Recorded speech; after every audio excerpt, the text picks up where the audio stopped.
So good morning, good afternoon, good evening, wherever you are. Generally, this is a podcast from DNA, and a lot of people will be listening to this podcast also later. This week, it's going to be a bit of a different format than you guys are used from us. Generally, we have more the body talks where we tend to talk about specific topics verbally, but this time we actually have a real life business case. And I've invited my co-host, Walter, who you see above there. Walter, say hi, please. You're on mute. Hello, how are you? No, I'm not mute anymore. So Walter is a fellow Dutchie. Also took the jump to move to Barcelona.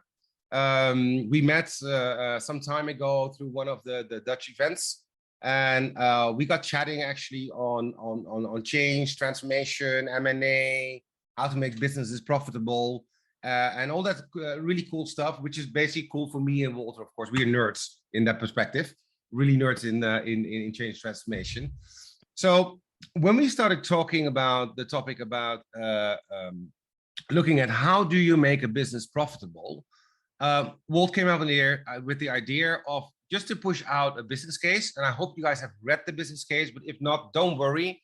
We will explain the business case and we will start brainstorming on the tools we have to actually make businesses more profitable. What can we do from an M&A perspective to potentially sell our company? But the profitability is a key thing here. And I love to see Jennifer there, because Jennifer was also one of my co-creators some time ago in a major transformation project. So thank you, Jennifer, for joining. I would expect some cool contribution from Jennifer too. But Walt, let's start actually talking about the business case. Yes. Kraftheim Bilbao was founded like 24 years ago by his actual owner. He worked at a automotive steel company, and he got the opportunity to buy some machines and do some small jobs. Afterwards, and that went well. In that time, it was also quite easy to start this kind of business. He had in the beginning only demand of his clients because he did a special niche thing. This went on and went on. 10 years later, he was already with 100 employees. He had bought more machines. He had he was working from his garage, but he had a big garage, so he could do it. And also he had some people working from home, assembling parts of him. Finally, after not finally, but during the whole time, he of course had his family. He had his kids. He had his. But he went on with a really good company. 10 years later, he was invoicing 15 million, which is quite a lot in such a short time, especially in the automotive business, because they pay you just a little bit more than your costs. But you can live from it if you do the job well. He understood it well. He went on. He expanded more and more. He got a quite good management team, mainly people who were always working with him, but understood very well the kind of business. And he hired an external production chef. That was the guy who really, let's say, could optimize the whole production process. And he stated himself as a CEO. His son and daughter started working after studying, quite young. That was the first job they did with daddy, but they understood the job as well. And his son became in 2000, I think 20 it was, no, it's earlier, 10 years ago. So 2012, 13. He started as a CEO, and daddy retired a little bit to prepare the business for the next generation, let's say like that. Now 10 years later, again in 2022, he sees that they have a good position in the market. Their sales are more or less 50 million euros on a yearly basis. They in the meantime they moved to a big location. They have a lot of expensive, high quality machines, bought especially for their products, for their customers. Their customers are tier 2 and tier 1 automotive suppliers. That's maybe a little bit technical, but that means that the automotive business, like Volkswagen, Renault, Mercedes, GM, etc., they buy nearly everything. Let's say 80% of their product is bought from suppliers.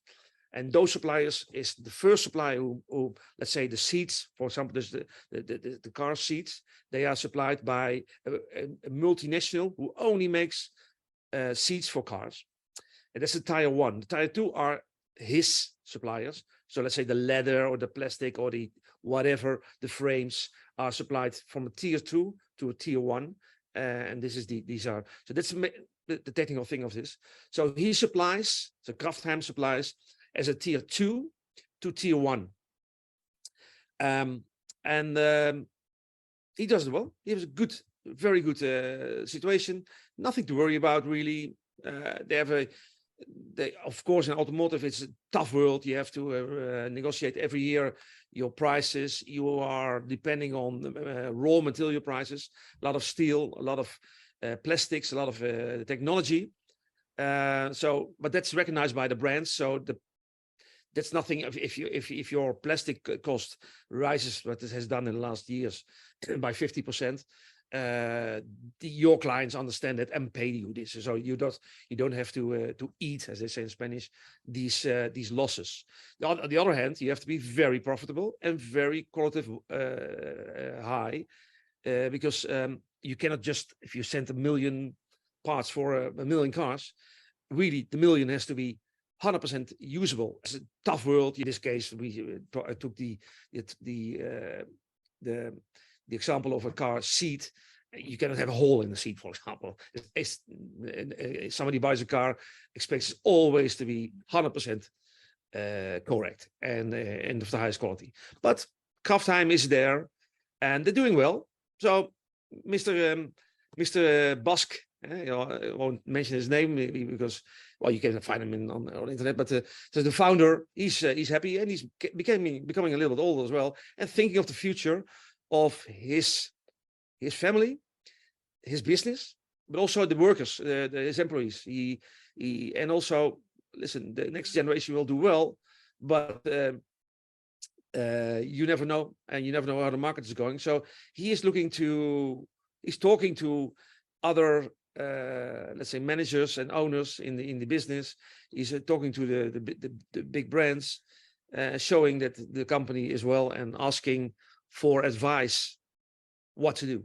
So there's our case. May I interject into this one? So if I understand well, we're talking about someone who had a dream, started the business. The business was successful. It grew. It's a family-owned business. They're delivering in a high volume, low margin markets into a specific niche markets. Now, I also understand that basically the owner is getting of a certain age, and he's feeling that he needs to take a step back. It's traditional, actually, because a lot of people who started businesses years ago, they have to hand it over. I think this guy was really lucky, because I've had situations within my client base where the children didn't want to have the company. What do you do then? But in this case, he has been lucky. His kids wanted to take it over. So basically saying, okay, we have an amazing company, good quality. It's fine and how it runs. The margins are not high, but the company is stable. And now we are ready to go. What is next? How do we expand? How do we make sure that our company has a future presence, a future livelihood? Yeah, exactly, because he could go on. He could go on as it is. You said he's happy with the kids, but he also has a board of advisors. That's where we came in at the time, where he asks sometimes, "What's going on? What would I do at this age? When I was 40 years old, I never would thinking of another future than producing and earning money and making nice products for my clients. But now I'm not sure whether my son or his kids will go on." And also maybe it's better, because I read it a lot in the papers, and I see it in other industries, that there's a merge going on. There is maybe a better value for our stakeholders. So my shareholders, but also the people, also the family working in the company. They have actually 200 of which maybe 50 are families from the local area, where son or daughter works after that daddy has retired. So he feels his responsibility, for his social responsibility for the future. Also, the changes which are coming at this moment, there's a lot of there's always have been changes in the world and in industries, but we know the environmental things, we know the sustainability targets from Europe and automotive. So this is growing a little bit too much over his basic, let's say, experience which he had setting up this business. So he's lucky. Yes, he's lucky with his kids, but he's not sure about his kids. He knows they do a good job, but he's not sure whether they have the same feeling and same vision as he has. So coming back to our previous conversation, Rahim, what are we going to? And that was the business case. What would you do in this case to make, with the objective to make the company, let's say, a little bit more profitable? Because 18% EBITDA is it's in this area, in this kind of business, you're talking about between 50 and 30% EBITDA. I'm talking about 0.5 to 5% net profit. That's normal in this business. It's a very controlled supply chain. So the car brands know exactly what everybody earns, and until 5% net is reasonable, because they do the same. And everything less, you should, I think, probably personally, you should improve. Yeah. So if you take that concept, so we know now the current state. The current state is shaped. A company, well-running company, family company, 200 employees, 80% EBITDA, earnings before interest and tax. We got two financial people in this call, Jennifer and Françoise. They can tell you everything about that. I learned a lot from them, by the way. And we have a 1% profit. I was a bit shocked when I heard a 1% net profit that net profit after tax, but it is the type of business they are in. Yeah, it's low margin, high volume, etc., etc. Now, in general, we know the current situation. We know he's struggling with looking towards the future. What are his options? I would say options. Do I want to get taken over by another company? Which is challenging, because you want to take care of your family. And when you're being taken over by another company, are they going to take care of your family? The family, your people, actually, the people working for you? Is there an option to merge or do something creative with another company to buy a bit of better market share? Could also be an option. What are more options, Walt? I would say, but let's focus on, because we have not so much time, but the easy things to focus on, so we can have a nice discussion. Is I would think of increase short-term profitability. That's the most important thing. If you want to buy, to sell, or you want to be interesting for the rest, and also for the stakeholder, for the shareholders, let's increase the profitability in general of the company. Secondly, I would think of profitability, but also on the stakeholders, all the stakeholders. Those are the workers, the partners, so your suppliers, your banks eventually, and shareholders, your family, and suppliers, if I didn't say it already. And the long-term value we have, so it's three. Short-term value, short-term objective, profitability.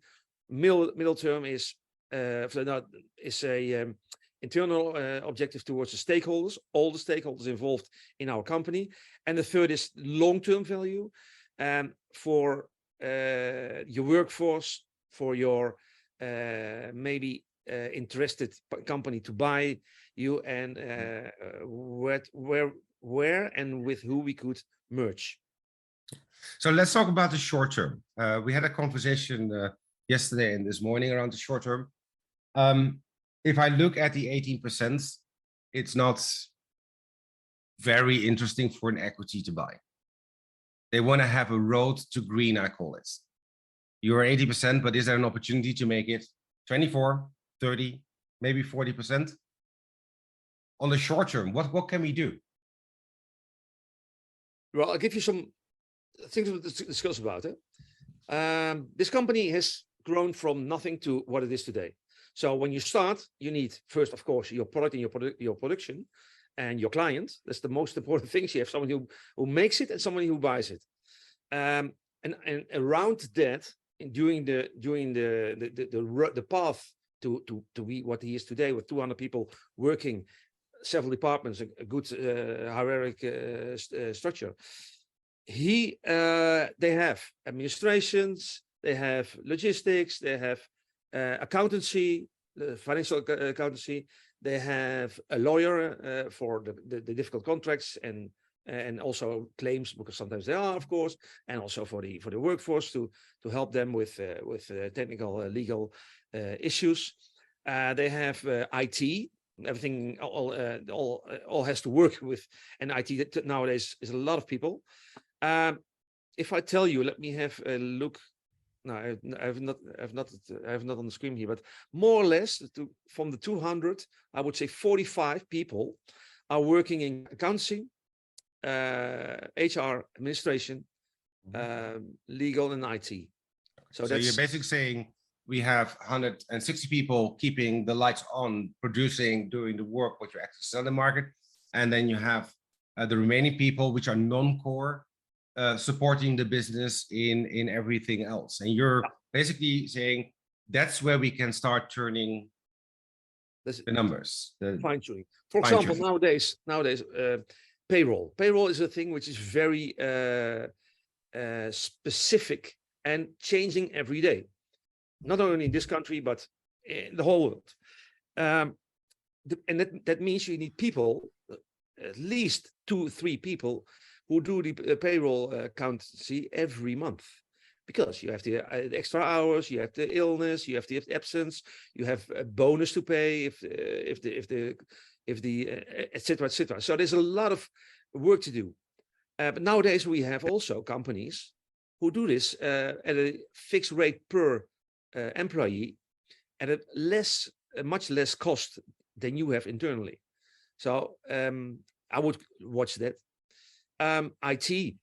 I'm not the best IT. I'm the best automotive part supplier. I make nice steel things for the seats for the cars, and I make the best plastic or Kunststoff or Deutsch. It's not plastic only, but I make the best parts.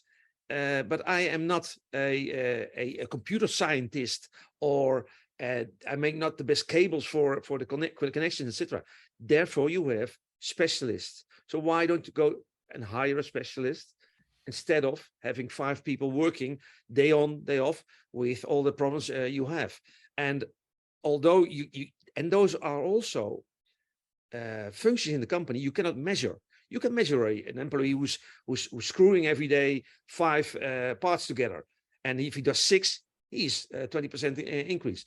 But you don't know what the IT guy, if he is he improving his quality or his productivity. Sorry, and also the administration. You don't know, and you always need people externally also for the tax declarations, etc., etc. You need specialists from outside.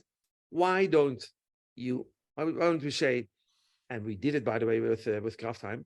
Hey, listen, those HR problems, those payroll, not problems, but it works.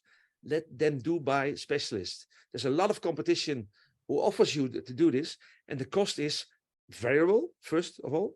So you don't have 5 people sitting around working, of course. But specialists who do it better and more efficient than your 5 people in your office. Same to IT. You can call, there are many companies you can just call, and in 1 hour at your company or online, they solve all your problems. So I think it's a fair point that we don't have to do everything ourselves anymore. We tend to keep everything within the company. We want to have massive teams. The more, the better. The more we have, the more important we feel. But effectively, your core of your business is the core that earns the money. Anything else, you can look at synergies with outsourcing partners who are more specialized in that and more faster, maybe more automated. I saw Jennifer nodding her head from that perspective from outsourcing. So I think we have an agreement there. Well, we have a question actually in the chat. I see we also need to think about what kind of planning horizon the business has set, because it may be marginal profitability, but if that limited margin was part of a 5-year plan to achieve customer growth, maybe it would be interesting case. What do you think? It's definitely, this is one of the, by the way, GL, you can join the conversation, huh? Definitely the 5 years, the longer term is to be more profitable. So of course, it is margin. It's not marginal. It's a steady margin you make in automotive, in not only automotive, in many production companies. What I focus on is, but let's make what we do. And you say the same. My core business is what I do the best, and that's what makes me money. Therefore my client pays me. My client doesn't pay me for my 3 trucks I have, who drive up and down to all the factories in Europe and delivering my parts. That's the case of Kraftheim.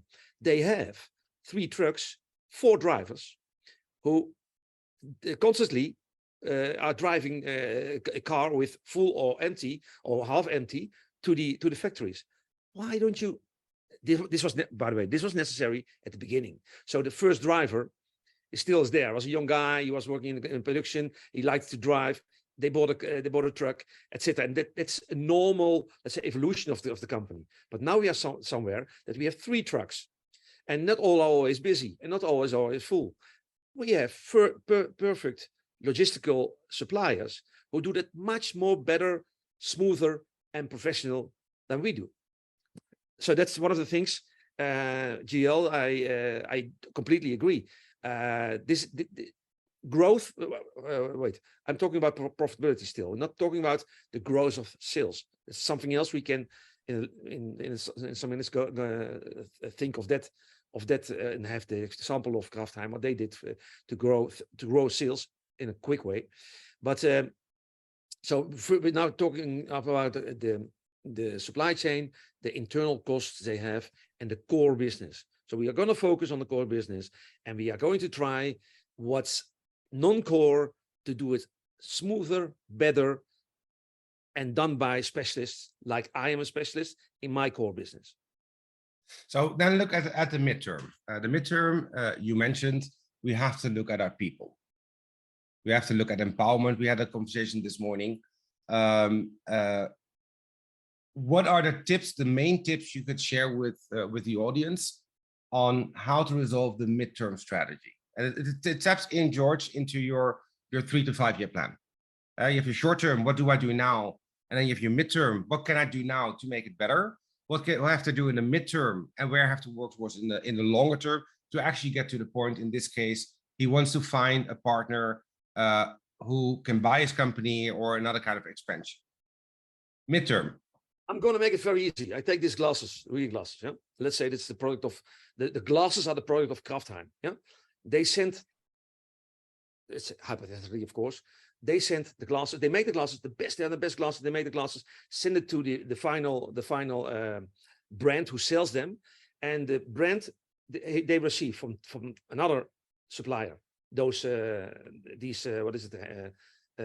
Hinges and legs. And supports, legs, and there's another one who's the rubber. So what's the brand in this case? It's a whatever brand it is. Let's say brand Sol. Brand Sol. What they do, they put it in their factory together since 50 years already, and they are profitable as well. But they have a logistical department who has to care that the legs, the glass, and the rubbers always come together. Sol makes, let's say, the frame. What I would say to Mike, and hearing about profitability, but also talking with Sol, who is my main client, I would say, hey, Sol, can I help you? Because you are a good seller of these glasses. I am a good producer, and I'm a good, I have a good management to manage other incoming suppliers. And I also have some people who are free now. So I have to reduce those people, but I could put them screwing and mounting these glasses. So why don't I send you the glasses, the legs, and the hinges already mounted, and you polish it, you put your brand on it, you make it a nice case, and you market it, because that is your core business. Well, it's basically the value stream you have within the supply chain of all your solutions. How do you get a bigger portion of what's happening at the end? And in general, you may not be the specialist in making those legs of the glasses or whatever, but you can in collaboration try and see if you can move that supply chain, that end product from your client into your organization. That's basically what you're saying. And there are companies, there are really great examples already of organizations who did that. Yeah. They decided that we are good. Kraftheim is doing it right now. What they did, they went to in this case, Renault, who is quite, there's a big Renault factory next to them.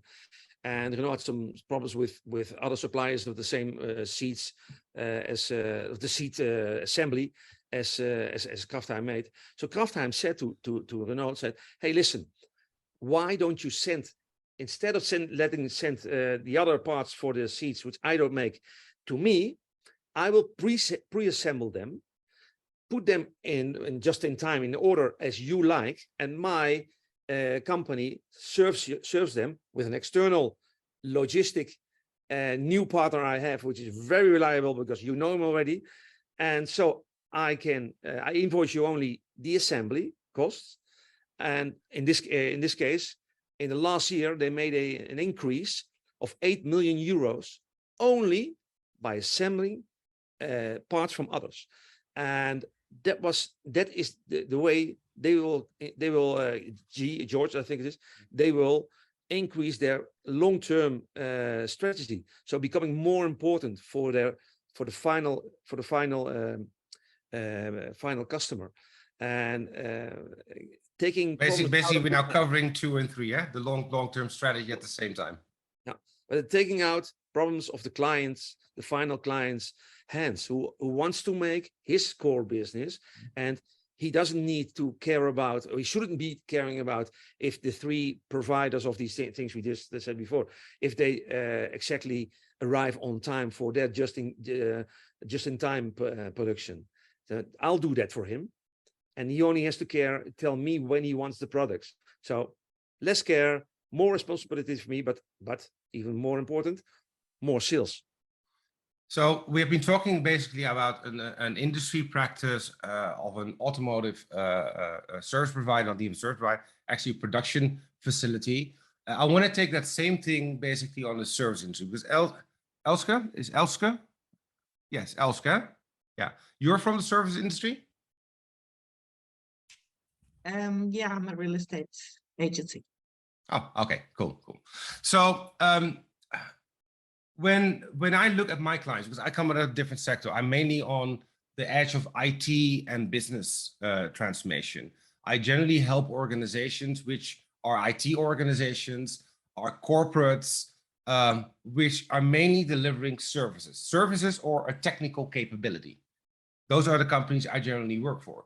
And if you then look at the 20-odd M&As I've been guiding in the past few years, the general strategy, what you often see happening, and this is just more to generalize, is we want to sell our company or we want to grow our company. So we have a few options. One, if we are a corporate, generally we have a lot of processes, a lot of old systems. We are having trouble jumping on the new. What can we do? Are we going to put our own skunkworks team in our office, and are we going to get them to build beautiful things? We all know that doesn't work. Because the moment they get incorporated within the company, they get the corporate procedures, the corporate compliance rules, the corporate, etc. And within 3 months, all agility is gone. So we have seen that in the past. A few years ago, it was a lot that we buy companies and we incorporate them straight away. It doesn't work. It really doesn't work. Second option, I buy a company, but I leave them as is. This way, I enable them to be the power they are. Generally, when you have startups, they're flexible, they're fast, they're creative. They can get things out the door really fast. But when you look at scalability of what they are delivering, often it's really low. It's a nice tool and it will work for up to 1,000 people using it, maybe 2,000. But after that, it's going to be problematic. What you often see for those companies, especially corporates, is that they buy those companies to deliver kind of proof of concepts. And when that proof of concept turns into something which is valuable to incorporate in the bigger scale, they move that code into their core systems because their core systems are really scalable. And that from a corporate perspective is actually a quite cool way of doing things because you still have that agility of getting quick, fast new things in. And at the same time, you're adding that IP into your systems. That's a corporate layer I would like to look at. From an M&A perspective, if you want to prepare your organization for sale, you need to have a certain future perspective. One, your business plan needs to be right. Two, your market conditions need to be right. Preferably, you would have a certain EBITDA, earnings before interest and tax, which makes it interesting, and a road to green, a road to hitting a certain number. So if you're on 30%, they expect you to 50%. If they see that road to green in 3 or 5 years, they will be generally willing to invest in your company. But you have to build that plan. That in short on services. Jennifer, you have a question or a remark? It is more of a confirmation as to what Walt was mentioning on the first aspect, Elske, in terms of services company, as I too work for a services company. Essentially, the way to increase your profit is to look at where your skill set is not pronounced. In a service company, you will have experts in the field in terms of the competitive advantage that you have. However, there are lots of administrative activities where you do not have a competitive advantage, where it is equally advisable to outsource to someone who can. The only item there that you need to be aware of is that what the service is offering is compatible with your company culture. If it is compatible with your company culture, you will have a very quick advancement and you will see the profits increase. If it, however, clashes, you could create a difficulty, a strain on the company instead. A good addition. Love it. Yeah. Now it's service. Did we answer high level your question, Elske?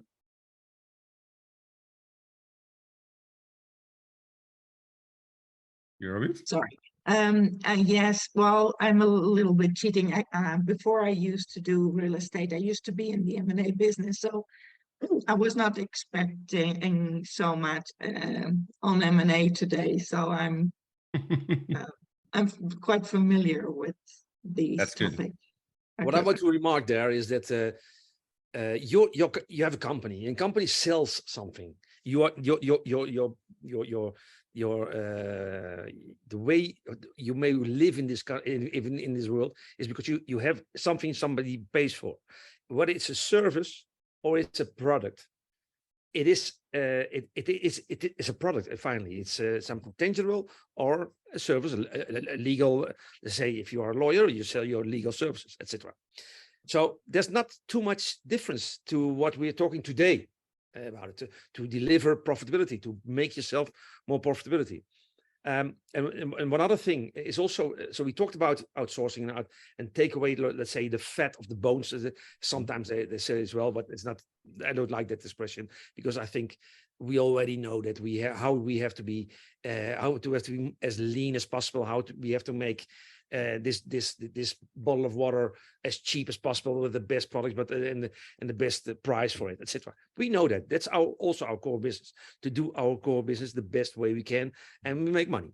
But sometimes in the company, the CEO or the owner has objectives, has targets, which he translates to his workforce. For example, very known things. I see somebody is in HR. Let's make bonus for less absence. Let's make bonus for productivity in your job, in your position. Let's make bonus for whatever. But I, as a CEO, I'm not paid by how much time I sit at my desk or I dedicate to my work. I am paid for the results of the company. So, and those results are not many. So my KPIs is, well, what we just talked about, the main things. But let's say I have to be profitable, of course, but I have to be sustainable. I have to be long-term visioned. I have to have a market value, and I have to have a future. So why don't I translate these things to my workforce? In, of course, in the way they can consume it, assume it, and do it. So, yeah. So maybe to add to this one, because we're talking about generally we always talk about how do we commission people so they start changing their way of life and doing. Well, I think Jennifer will agree with me, and also Françoise. We had a long time ago, we were working in a project and everything was around bonus and commissions. If there's no bonus, we don't do it. We want to sell a new product. We're not going to sell a new product until there's a sales kicker. And there was always bonus and commissioning. I must be honest, Walt, I don't believe in commissioning in finances. You know why? Because if you give me, let's say I'm employed by a company and you give me a promotion, you know how long I'm going to be happy with the promotion? About a week, and I forgot about it. If you give me 10,000 euros extra or a bonus, do you know how happy I'm going to be? 5 minutes. And then I start complaining again. So I don't believe in financial compensation to achieve a transformation or change within the organization. What I do believe in is you need to change the narrative. People are there. You hire them because they are the specialists. You hire them because you think they're the best of the best. And they could be family or they could not be family. But when I talk to my clients, I critically look at the workforce. I look, are they empowered? Are they taking decisions? Are they actually continuously looking for improvement? If you look at a CEO, yes, I have a KPI. I need to have a successful business. I need to get those 5-year plans in. I need to keep the lights on for my team, and etc. Especially when you're a family business, you care. It's your family, but at the end, it's a business.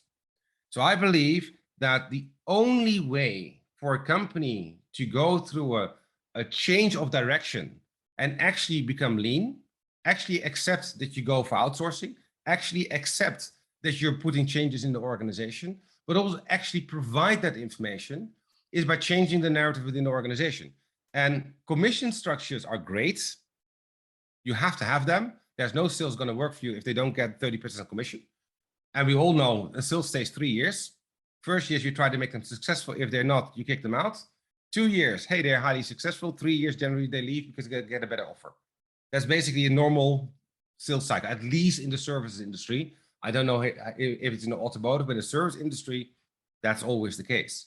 Production is exactly the same, Rahim. And what I meant is I have to project as a CEO, my targets over the, I have to explain them and be transparent about my target. And so we're in sync with that. Huh? I'm just trying to put the additional element in there that my company is more valuable, has more value in the market for eventual sale in the future when certain things work well, and not only productivity or gain money, because we cannot gain only money. We are making something. We have our we are obliged to have an ethical business, to think of CSR, corporate social responsibility. We have to show that we are up to date. Yeah, and up to date is all those items. But what I have to do is understand my people, the whole workforce, in their responsible area, that which things contribute to the success of my company. Yeah. And it's not only by paying them more money per hour, or but it's a combination. It's a combination. Or less absence, pay you more. No. Yeah. You can work from home. I'm looking at the time. We just have a few minutes left, and I also want to give people the opportunity to return to their work on time. I want to give you guys the floor and a round to ask questions or share your experience, because we are also here to learn. These learn sessions is not a discussion between me and Walt, but actually a discussion between all of us. Is there something you want to share? João, putting you on the spot, mate. Hello all. Well, in fact, it was very interesting. The thing is, in my particular company, the business is totally different. So there are things we can use, of course, are things that are comparable, but there are other things that, because in my business, at least in the business of my company, increase profitability and the same time grow, it's not easy, because sometimes it's incompatible. We have to maybe reduce profitability in terms of quantity, but we have to increase the volume. So more volume, more sales, less profitability, but more profit at the end of the day. And in the case that you showed, the business case, I think it's not really like the same thing. If you increase the profitability, you can grow, but you have to also improve your supply chain, all the supply chain, until you achieve the profitability and the growth. So it was interesting, of course. I always learn, but I have to be focused in this how can I say, distribution market. That's where I'm more focused on. Yeah. So let's have a conversation another time, because I've got some ideas for you, and I may want to introduce you to a few people who may be able to give you some great insights, especially in that sector. But let's have a conversation first, that I connect you with the right people. For you guys, one of our main jobs, what we do within DNA, is we connect people with other people where we think there's value. If people need help, I know a lot, but I don't know everything, but I've got a hell of a good network. So let's have that conversation to see where you're in, what you want to achieve. And then let me try and see if I can connect you to a few people, because I think there's some really great minds out there who can really help you. Okay. And let's start with a brainstorm, and if you like it, you continue with them. But I think it's a good idea to have that conversation. Yeah. Okay. So that's my invitation to you, George. I mean, my just 2 cents thought is regarding profitability, and I think if we don't run through an analysis of the unit margin as well as the gross margin volume, you wouldn't be able to understand how you will reduce the costs and how you will intervene with that costing structure, or how you will find ways to increase revenue. And that's the other thing. Sometimes you need to really understand the objectives of the production team, for example. So the production team does want to offset the costs. And that's why possibly that specific case that Walt mentioned had to do with their own raw materials that they needed to have a lower stock turnover in order to increase their margins. But overall, I think the session was really interesting in the way that you need to look holistically at the business and not just solely at how, oh, I would like to grow the profit, I would like to grow the revenue. Yes, but how? I agree. The thing is, Rahim gave me very, very little time, and we were focused on one thing: is how to increase quickly your Yes. profitability. So of course, there are millions more things you have to count with, but there are some things which you can, as we talked before, but you can do rather quickly, a turnaround in your profitability, especially focused on. Let's say the image, the financial and strategic image of your Projection. company Yes. within your market. Yeah. And we agree that this is a business which can go on for years, but they also can prepare for a possible buyout in the near future. Which, by the way, that's some I think 2 weeks ago they started a due diligence with one of the main clients who wants to have more who are interested in the model and want to apply this model to other suppliers they have, and probably let them merge with Kraftheim. So that's Interesting. it has his result already, so that's a good thing. Yeah, but George, if you want to brainstorm, this is actually quite short lunch and learn where we share some experiences. But feel free to contact me or Walt, Yes. or let Wendy know if you need certain help. We can try to connect you also with people who have highly experienced. There are two beautiful people in there, Jennifer and Françoise. They have a massive experience. Really, they're amazing. I love working with them, just as an idea. So if you need help, we are here to help you guys. Yeah. Jennifer, Françoise, do you want to add something? Share some love? Yeah, at my side, I'm always against of this, how to quick increase profitability, because most of the stakeholder, what they want to do is try to decrease the cost, saying an IT cost, all those, and the problem that if you focus on that side, when I sit down to the service side on the company I'm working for, it's not more those costs. Yes, you need to, it's how to organize better, not saying that I want to dramatically decrease the cost, because the product, the revenue is not growing fast, but sometimes is on around your core business. You can have the retention of the customer success. I think that the problem is more on the core business and not trying each time to decrease, stop the cost, because you want to, your EBITDA, the net profit, to be better for the 1 year, but you need to think about long term.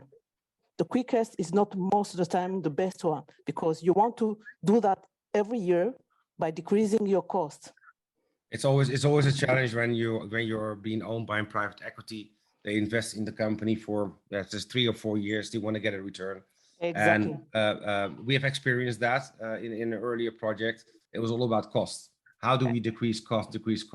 And it's still the same thing. It's still the same? Okay. Yes. Well, we were not thinking about where do we divest and where do we invest. You can only make money with money. It's simple.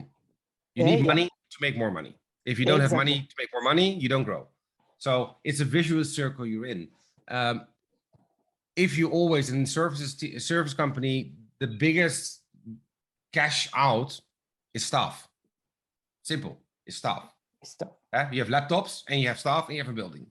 So staff is the critical thing in the service organization. If you start cutting staff, and not backfilling resources, the consequence is that after 6 months, the people who are there are overloaded.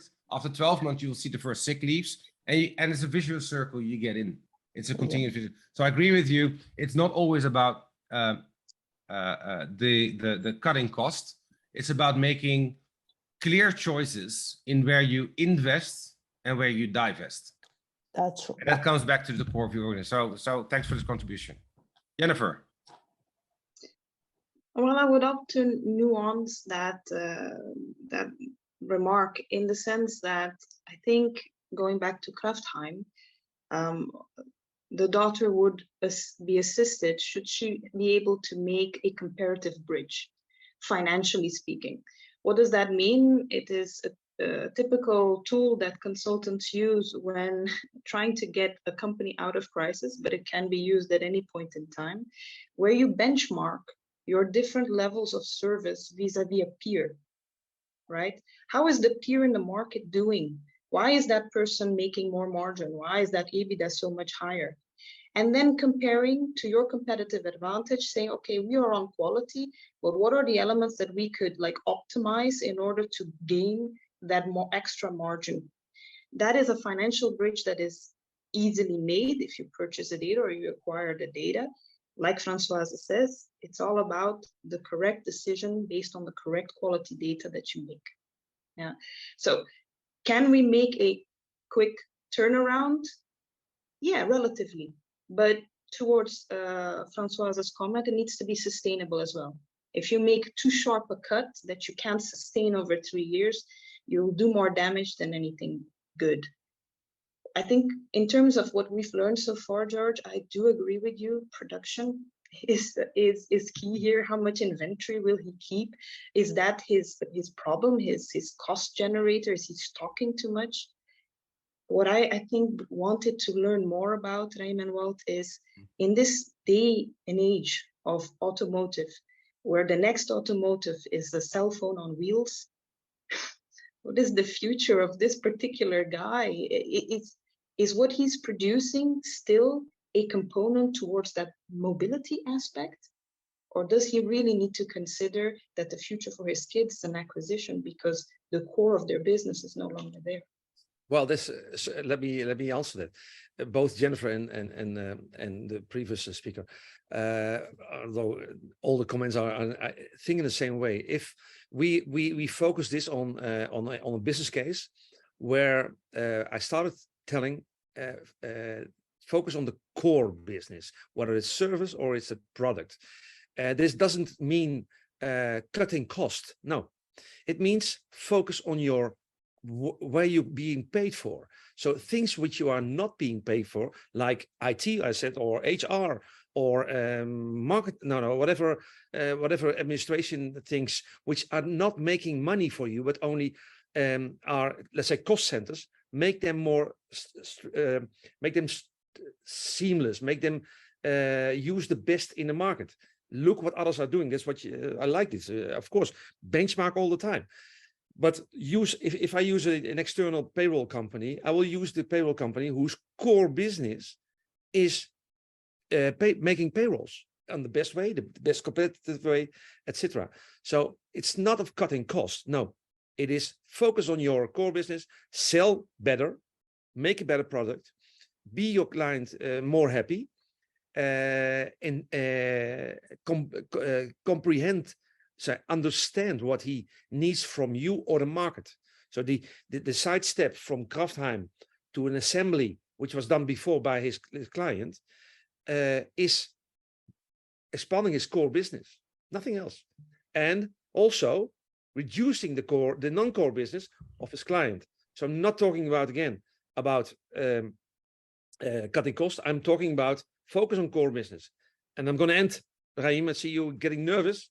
No, I always put it on max 1 hour, so we have 5 minutes, and I want to give some other people also. There's only one thing I want to say more, and that's resume in the Netherlands. Say schoenmaker, stay at your.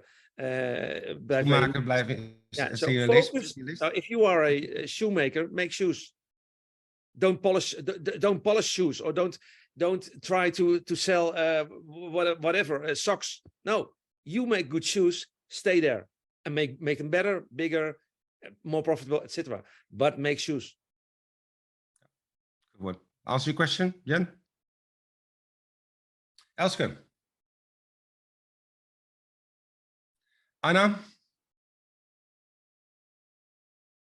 No, thank you. Interesting session. I have quite some notes and thinking about next steps.